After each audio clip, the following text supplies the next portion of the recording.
What lies beyond? Consciousness, Science, the Paranormal, and the Post-Material Future by Matt Coben. Chapter 1. Introduction. Larger Realities. 3 Curious Experiences. In November 2022, I volunteered for a dream precognition study run by a UK university. Precognition is the ability to sense or perceive a future event that, quote, cannot be deduced from normally known data in the present, unquote. It's thought of as very unlikely or even impossible by most practicing psychologists and neuroscientists. The instructions for participants were simple. We were to write down the content of our dreams on Monday and Tuesday night. The aim was to dream of a target that would be chosen by the computer on Wednesday. On Wednesday, 16th of November, we were sent a link to a site where we were to record our dream diaries and afterwards get shown 4 possible target photographs. We were asked to choose which of the target photos most closely matched the imagery of our dreams. Here's a record of what I dreamt on the night of the 15th to 16th of November 2022. Dream number 1. Toy railways in a dark cavern, underground spaces. Lots of railway lines set up by my father. Some of the tunnels end in my old bedroom at my old home.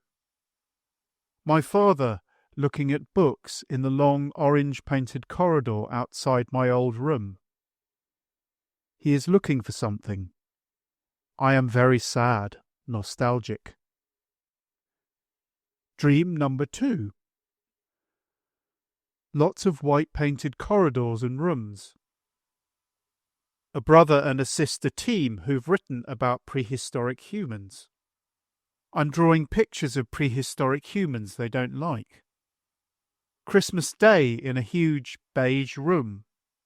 Long tables laden with food. My family is having a Christmas meal. I don't feel very Christmassy. Then a swimming pool. A customer is trying to help us set up some goalposts by the pool. He falls off the wave wall into the pool. I dive in and perform a rescue, towing the unconscious customer to the side of the pool. Dream number 3. Dreamt of pilgrimage through a modern town to a far place, down by the sea. A large comic book store. Later, I dreamt of 2 bears. One male bear tells stories to the female bear to get her to marry him. Most of this was either garbled memory or was personal, regular dream imagery. I often dream of trains. Make of that what you will. I have also worked as a lifeguard. The dream of my father in our old house was a little like a distorted memory, as was the modern seaside town. I used to live in Brighton.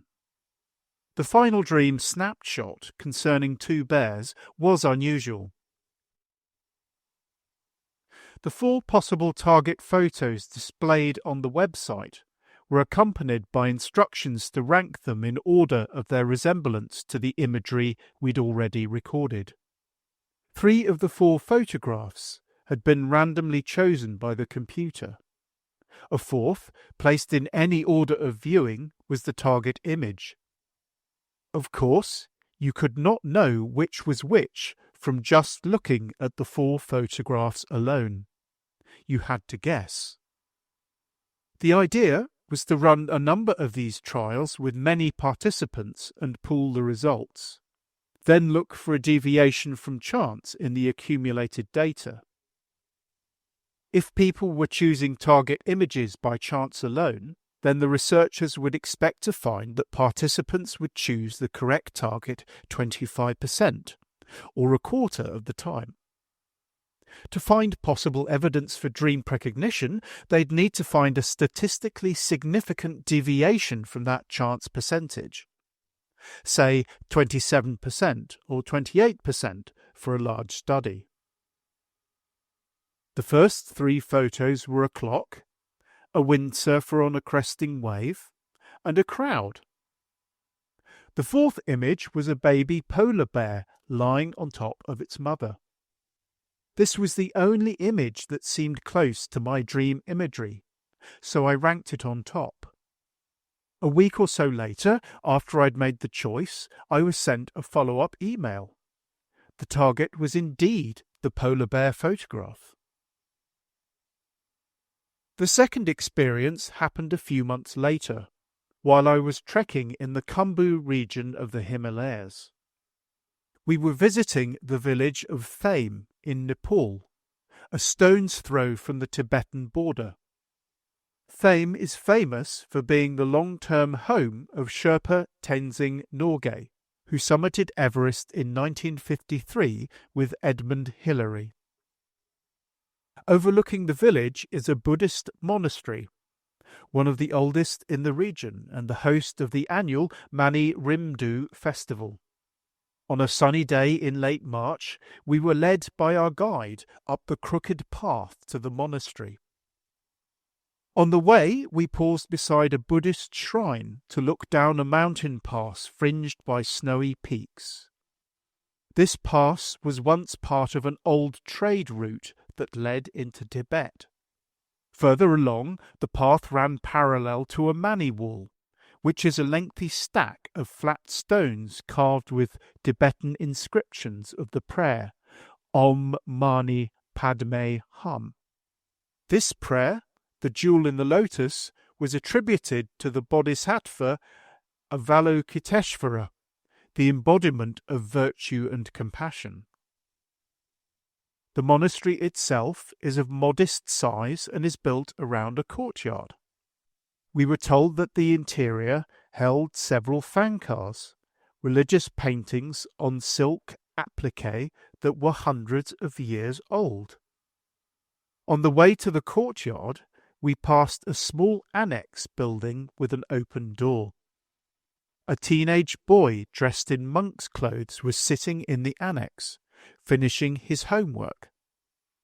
The scene looked utterly ordinary. Yet our guide told us that the boy was a tulku, or a reincarnation of the former abbot of the monastery.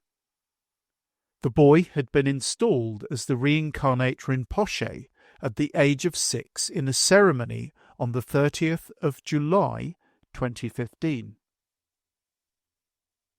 The third experience happened quite a few years ago. Here's an extract from written notes made just afterwards. As the drug, an anesthetic, began to work, I slipped down and lost awareness and feeling in my body. Visual impressions were relatively spartan, but were mostly beige.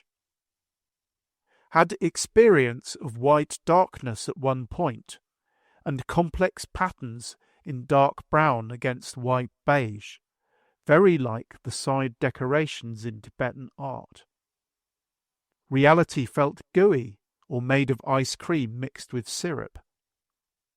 Feelings. At one point, I remember smiling and saying that I knew what the Buddhists were talking about. It was like I'd climbed a mountain to see a vast plain of reality, and that it was good and light. These are metaphors. What I experienced, for fleeting moments, was ineffable. All 3 experiences in different ways seem to hint at larger realities beyond our mundane, everyday state of being. The first hints at a capacity to glimpse one's own future. The second presents a lived belief that some aspect of our consciousness might survive bodily death. The third challenges the habitual assumption of the solidity of the self, and also that we live in a reality that is impersonal, indifferent, disconnected, and dull. Together, these experiences pose a challenge to a number of foundational assumptions of our rationalist, secular society. But what is their greater significance? What this book is about. The large body of oft-shunned paranormal, mystical, or psychic human experiences just might hold the keys to a better future. A claim like this may prompt strong reactions. One temptation might be to dismiss the proposal as dangerous pseudoscience, a distraction from the existential risks of climate breakdown and nuclear war. The opposite, faith-based conclusion is also possible. Plenty of people have in the past pinned their hopes on some imminent mass transformation of global consciousness, ushering in a new age of peace and harmony. Neither response is helpful. This is because it's often tough to interpret paranormal and mystical experiences, much less absorb their possible implications. Despite this, I'd still claim that the large body of what have also been termed exceptional human experiences holds potential gold as well as dross. Gold in terms of inner capacities that might prove indispensable in the turbulent years to come. However, they're also difficult to interpret.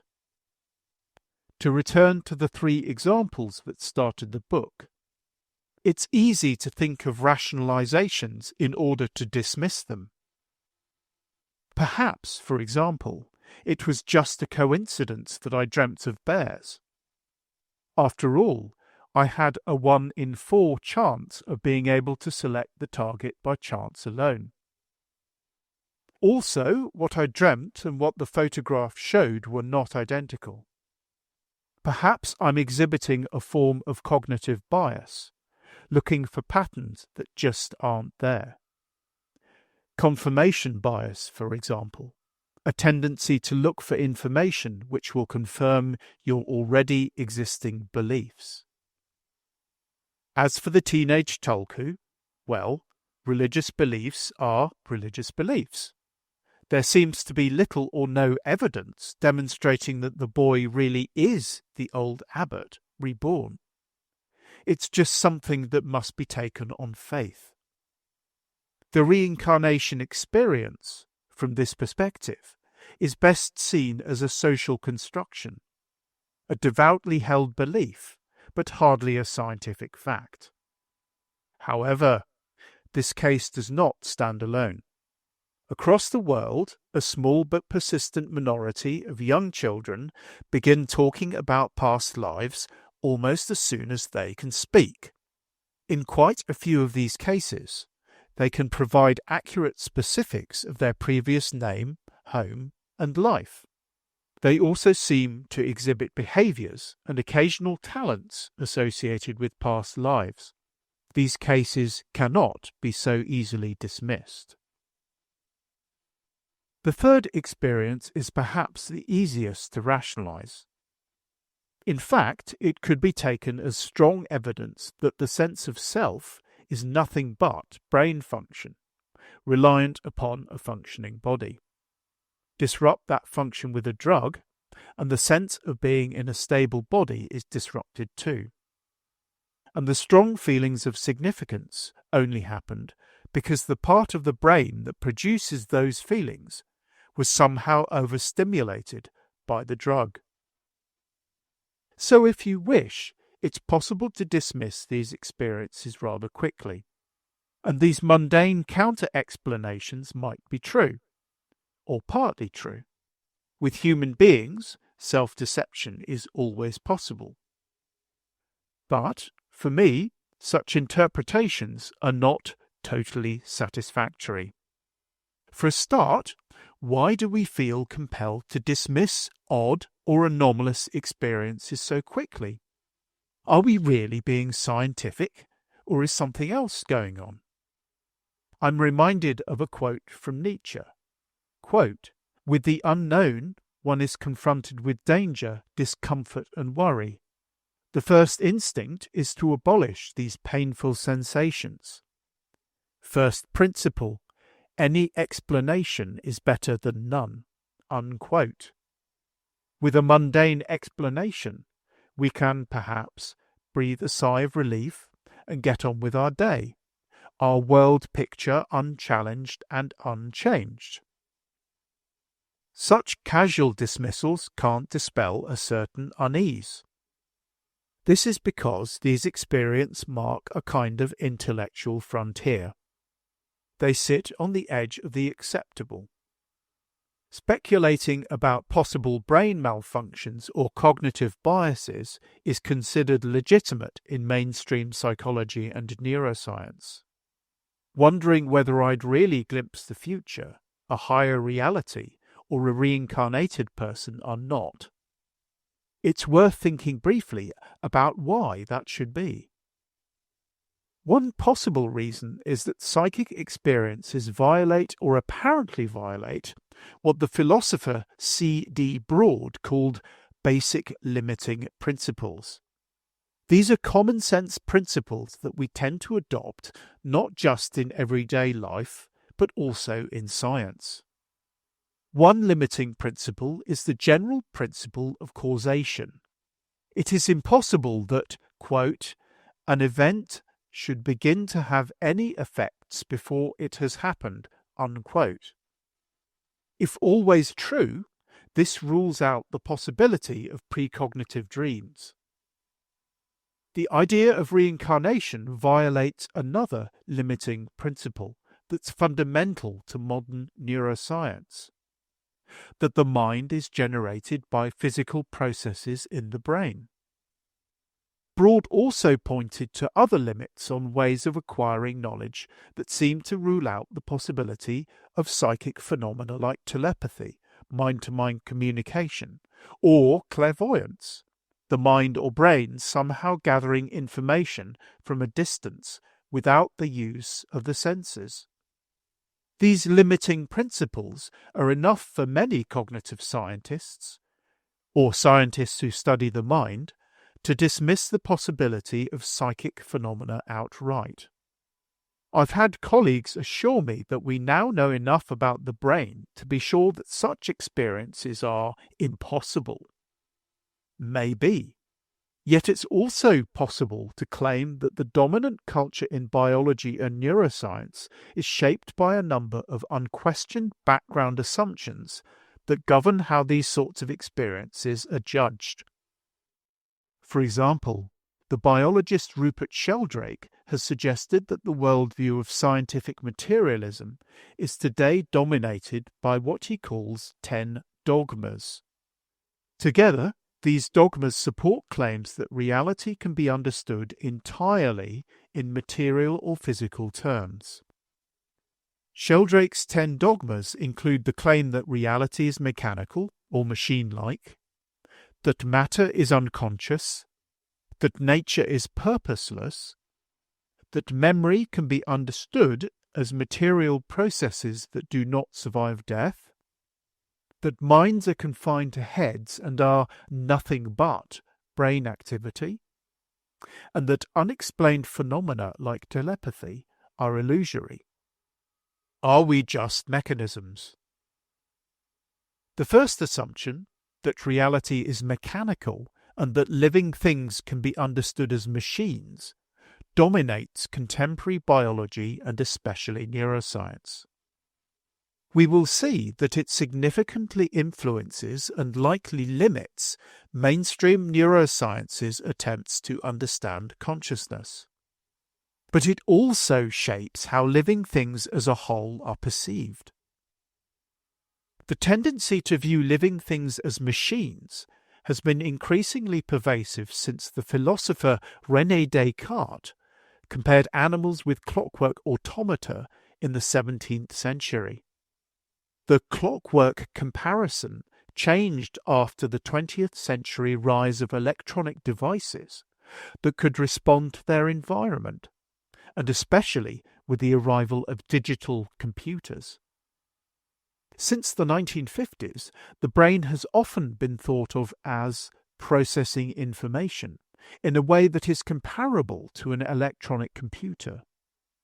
But, and this is crucial to understand why things like psychic phenomena are frowned upon, the brain is not thought to be a computer with Wi-Fi. The information that living things are supposed to process is thought to be restricted to that gathered by ordinary sensory means. This rules out psychic phenomena. Fundamentally, what living things do is not to be understood in terms of minds, consciousness, or purpose, but in terms of physiology, hormones, and neural circuits.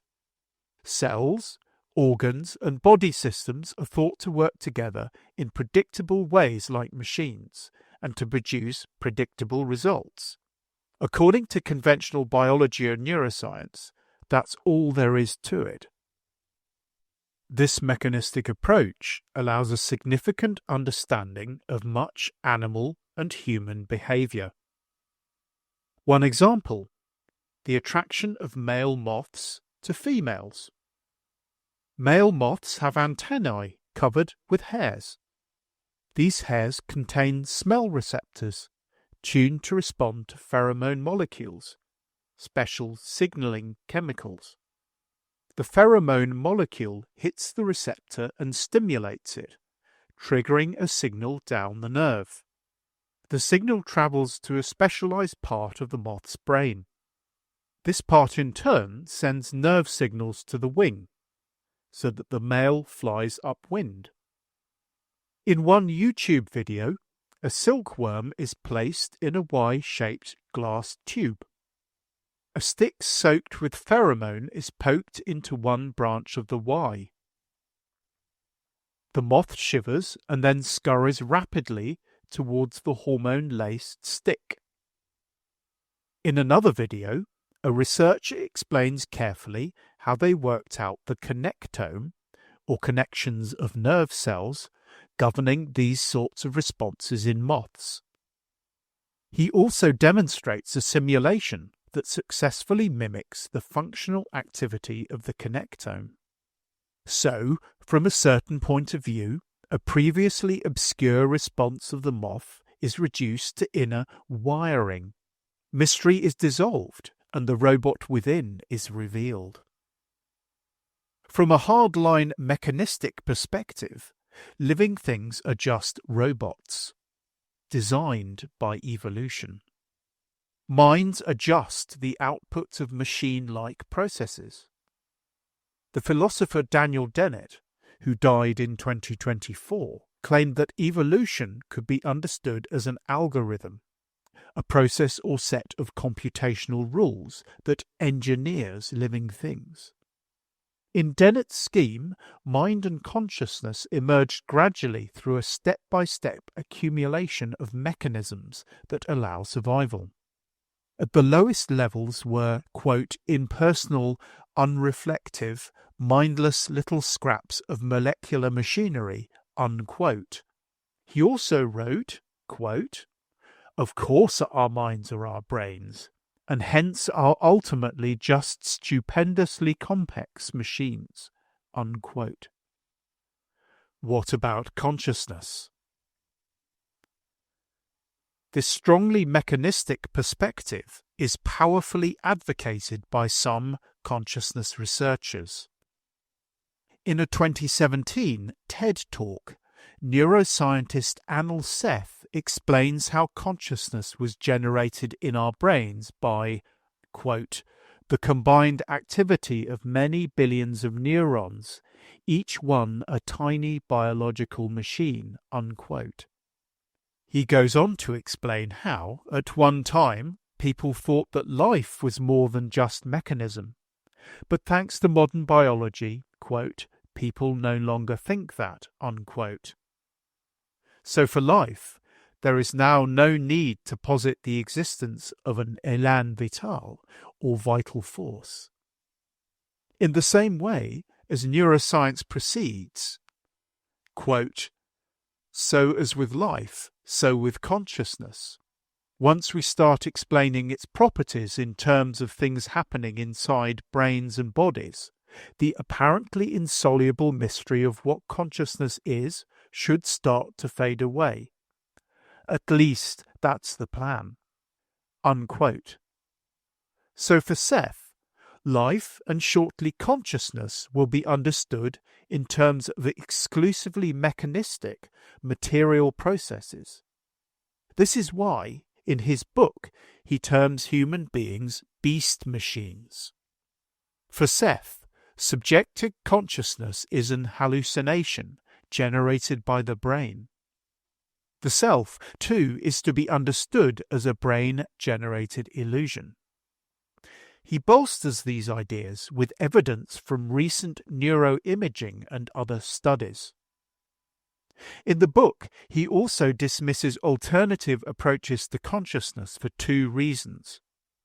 They are dualistic, which means that they imagine consciousness as something extra on top of materialistic processes, and they are not testable.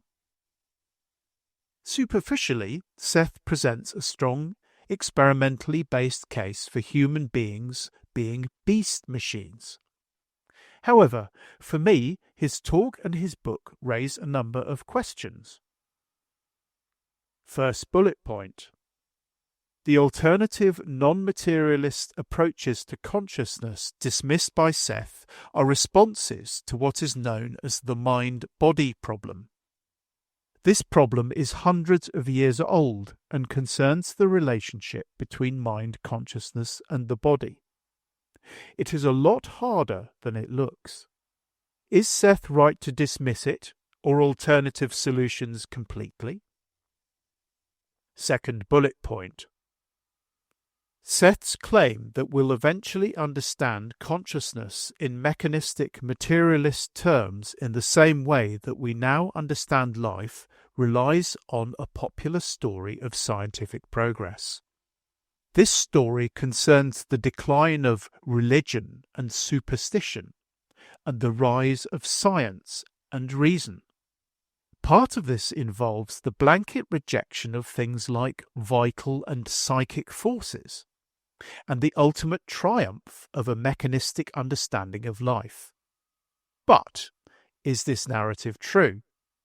Also, is he really justified in claiming that life is so well understood? Bullet point 3. Finally, Seth claims in his book that alternatives to materialism are not testable. This hints that only materialist, mechanistic explanations can be tested in science, which justifies an exclusive focus on brain and body functions. But we've already seen one attempt to find evidence for precognition, something that seriously challenges more conventional approaches to the mind and brain.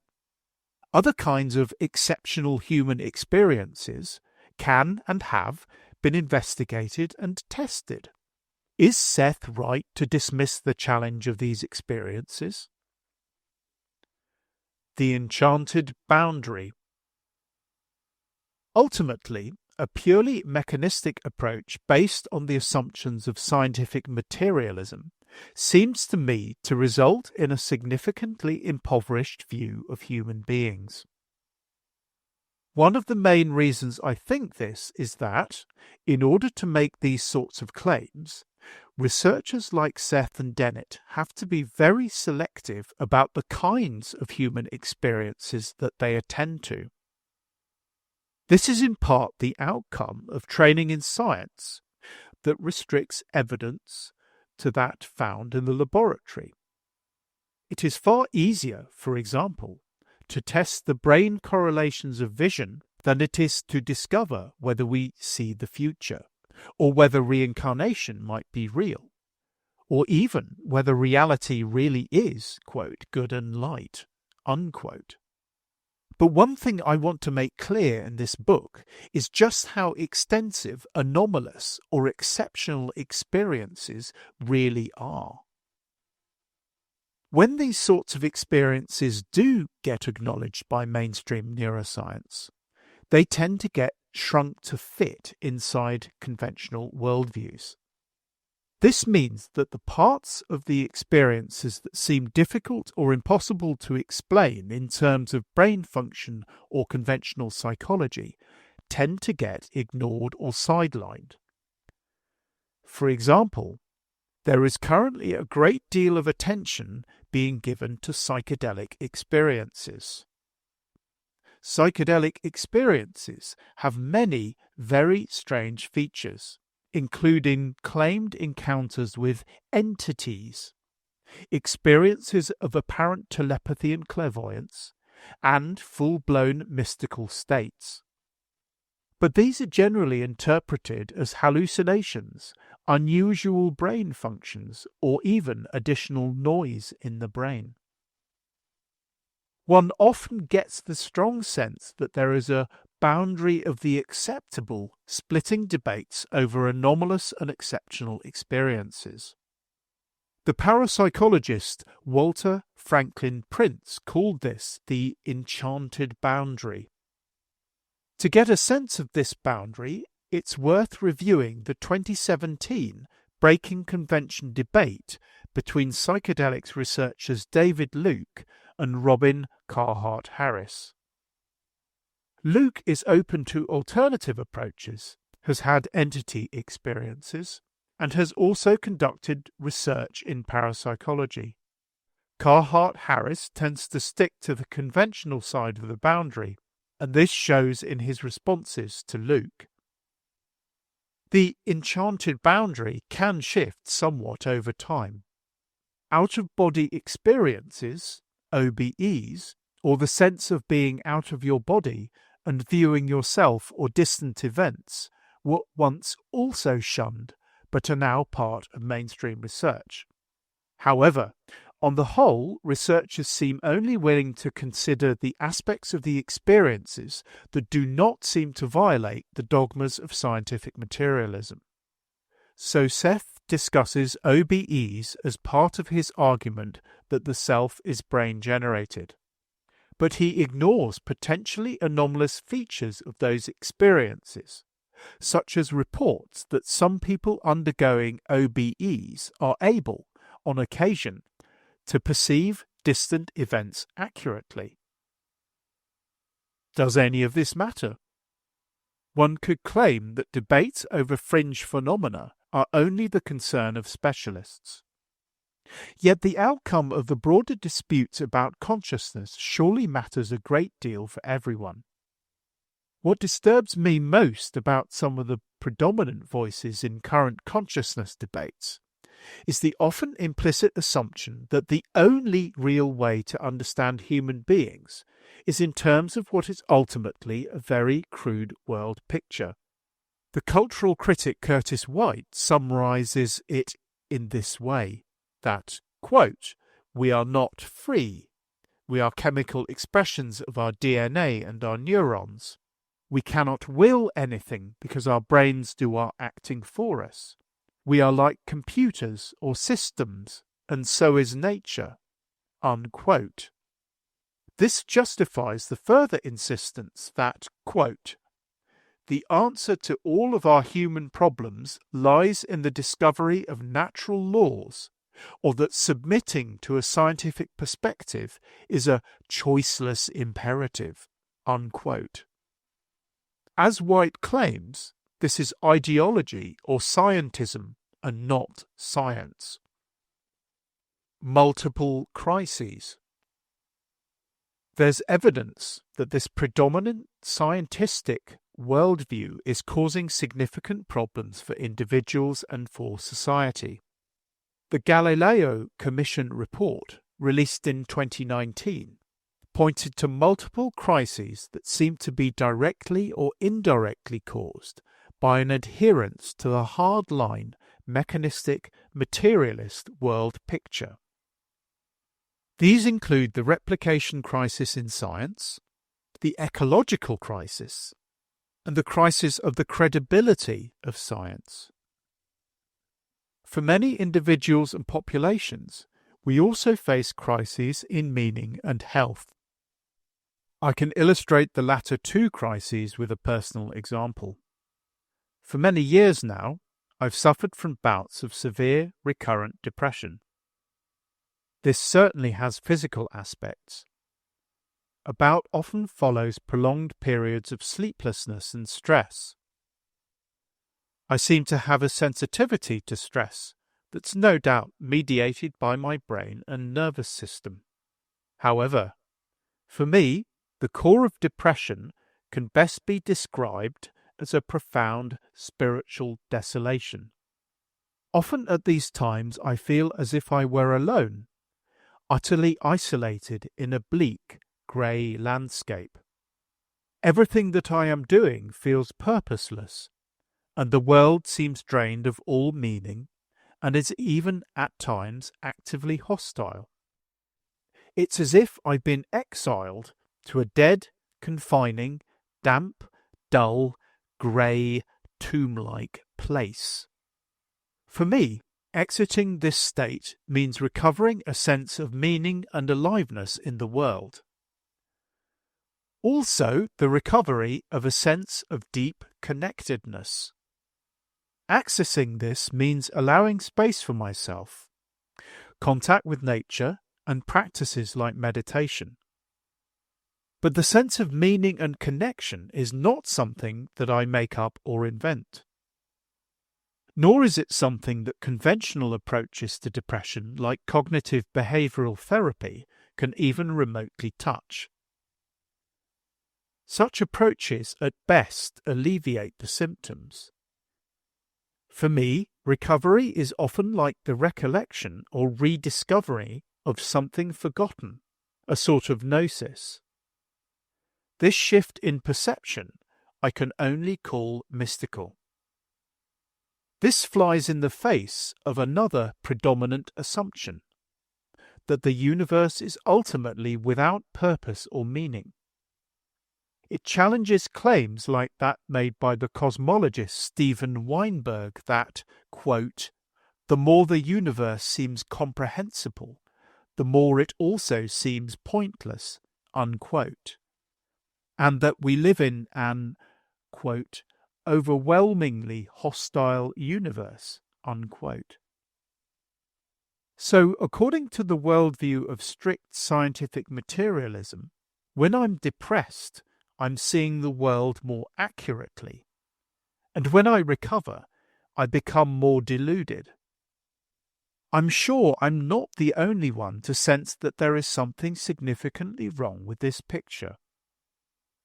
Harold Wallach, writing in the Galileo Commission report, suggests that one problem with a rigid adherence to mechanistic materialist approaches is that it trivializes and individualizes this sort of experience.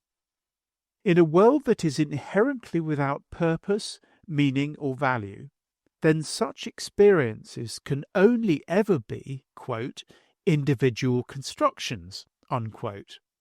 Essentially illusions of the brain generated by biology for purposes of survival. This cuts off the possibility that such states of consciousness might be letting us access deeper aspects of reality. Wallach, quote, "The experience of meaning is itself an act of consciousness or gift of consciousness. In its widespread lack, we see the consequence of a worldview that has relegated subjectivity to the margins or irrelevance and made consciousness a derivative of brain physiology," unquote. In other words, the kind of approach advocated by Dennett, Seth, and quite a few others acts to shut down rather than open up what might be important avenues of inquiry for individuals and for culture as a whole. Avenues that might be essential to explore given the multifaceted polycrisis faced by our global civilization in the 21st century. Mechanistic materialism and power. If the worldview of scientific materialism is causing so much damage, why does it remain dominant? in part likely because such a world picture is supported by vested interests with considerable resources. Douglas Rushkoff, in his book on the Silicon Valley billionaires, points out that the view of, quote, humans as hardware, unquote, is very convenient to big tech. These, quote, views are entirely compatible with business models that depend upon manipulating human beings instead of empowering them, exploiting them for profit rather than giving them opportunities for collective creativity, unquote. Similar views are expressed by sociologist Brian Martin, who is interested in why alternative views of consciousness might be marginalized in a capitalist, high-tech society. He points to the pervasive influence of power and wealth on research agendas, and suggests that there might be pragmatic reasons why post-materialist views of consciousness are marginalized. Quote, it is plausible to argue that materialism is a useful belief system for keeping researchers and citizens oriented to serving the economy and the state rather than being distracted by the pursuit of spiritually transcendent experiences. Philosophical materialism has an apparent affinity to the sort of acquisitive materialism that underpins capitalist economies. Unquote. So there are reasons why hardline scientific materialism gets promoted favourably and other approaches get marginalised. Reasons that have little to do with science per se. The problem is that this is having a distorting effect on science. Neuroscientist Jennifer Lee offers a fairly powerful critique of the current situation. Despite money being thrown at basic neuroscience research and plenty of hype, we, quote, still know next to nothing about how the brain works. Moreover, though they exist, examples of emancipatory neural technologies that empower everyday people are hard to find. Instead, tepid advances in neuroscience in the coming decade will likely resemble quick marketable wins in the areas of neural wearables, brain-computer interfaces, and neuroeconomics. Unquote.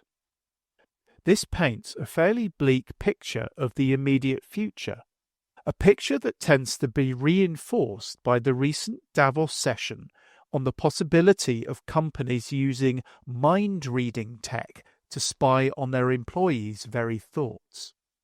Also with the historian Noah Yuval Harari's statement that human beings are now, quote, hackable animals, unquote. One has to ask who exactly benefits from this grim picture and why it's being pushed so hard. The most obvious candidates are authoritarian governments and corporations. One would also think from such pronouncements that contemporary neuroscience is approaching omniscience. And yet, at the same time, researchers have been discovering significant limits to neuroimaging technologies and AI. For example, a recent study found that machine learning failed to identify individuals suffering from major depression based on their brain function. This indicates that despite the hype, a slavish approach to brain functioning alone might well fail to answer many of the fundamental questions with which people are plagued. This means that the search for alternative approaches assumes a fresh urgency in an era of resurgent AI and corporate-dominated neuroscience. The plan of this book. This book attempts to answer two questions. First, what lies beyond the functional, mechanistic, and materialistic conception of life and consciousness? Second, why does that matter today? In Chapter 2, I'll explore why the mystery of consciousness remains hard, and why there are reasons to doubt that the mystery will be resolved in mechanistic terms, as Seth suggests. After this, I'm going to challenge the idea that the advance of science has involved the inevitable rejection of psychic phenomena. The actual history of science suggests far more interesting and nuanced perspectives. In Chapter 4, I'll offer a defense of studying paranormal experiences and suggest reasons why they can't be dismissed as woo-woo or pseudoscience. Chapter 5 will look at the best evidence in experimental parapsychology, and Chapter 6 why the research has been so fiercely resisted by organised skeptics. Following this is a look at recent controversies over the nature of mystical states, a topic that's become more or less mainstream because of the psychedelic revival. After this, we'll look at the various expanded world pictures that have been proposed to accommodate the full range of exceptional human experiences. The last 2 chapters will change gear somewhat. Chapter 9 will critique proposed high-tech, ultra-capitalist solutions for the 21st century polycrisis. I will argue that purely materialist, high-tech solutions are already failing humanity in important ways, and that this failure must spur a search for alternatives. The final chapter will outline more humane alternatives, and how exceptional human experiences might fit into a more benign tomorrow. The purpose of this book is to encourage open inquiry. I hope that any reader who feels a little lost, alienated or disturbed by the aggressive scientism and technology worship of the current moment might take heart from the idea that there are alternative, more open approaches. These approaches reject neither science nor technology, but they do insist upon a more humanistic outlook that's sensitive to the vast, but often hidden, range of human experience.